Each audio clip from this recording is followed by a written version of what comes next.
Hi all, welcome to my channel. Today we are in day 9 session 2.4. Today we are going to see about the overview of a narrow and wide transformation. So first we'll see what is a transformation. In Spark, the core data structures are immutable, meaning that they cannot be changed once created.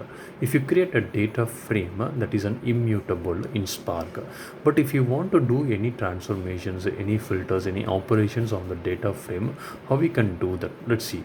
In order to change a data frame, you will have to instruct the Spark how you like to modify the data frame. These instructions are called transformations. There are two types of transformations we have. One is a narrow and other is a wide. Now we'll see what is a narrow transformation. Each input partition will contribute to only one output partition. Let's say you have on one partition. If you're doing any filter kind of thing or selecting any columns in that one, which results in one output partition, then that is called as a narrow transformation. If you see here, each box resembles a partition here, which results output in one single partition. So this is nothing but a one-to-one transformation. We say it as a narrow transformation. Now we'll see what is a wide transformations. The input partition contributing to many output partitions. So we have one input partition which results in many output partitions, then that is called as a wide transformation. We often refer this as a shuffle in a Spark, where Spark will exchange the partition across the clusters. In narrow transformations, if we applying on multiple filters on data frames, they will be performed in memory. The same cannot be said for shuffles. When we perform a shuffle, the Spark will result in a disk. So whatever you do in Spark in the Spark shuffle operations, that will write the results to the disk, not in memory. So that is a difference between a narrow and wide transformation. So you can see here we have one partition which is written in multiple output partitions. So this is called as a wide transformation 1 to n.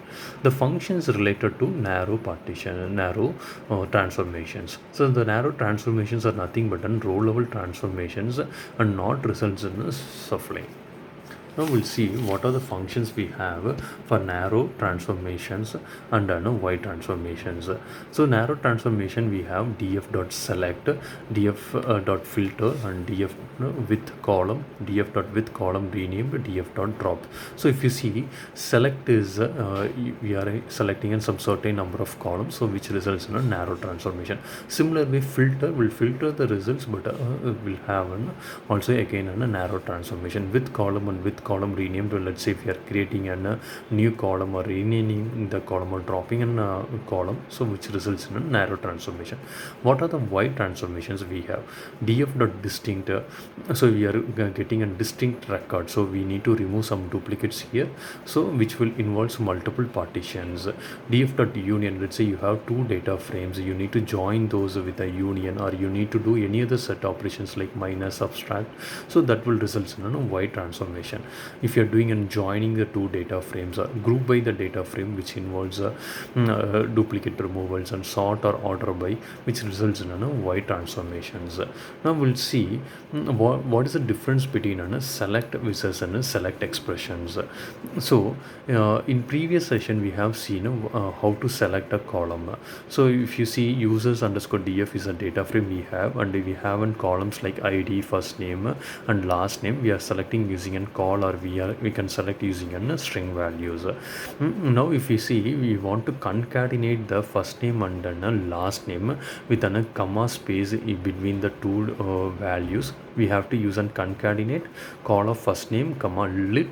Inside the lit is kind of whatever value you are giving, that will be hard coded, like lit comma space will come between both the first name and the last name, and then you have the call last name, then you are aliasing that as an full name.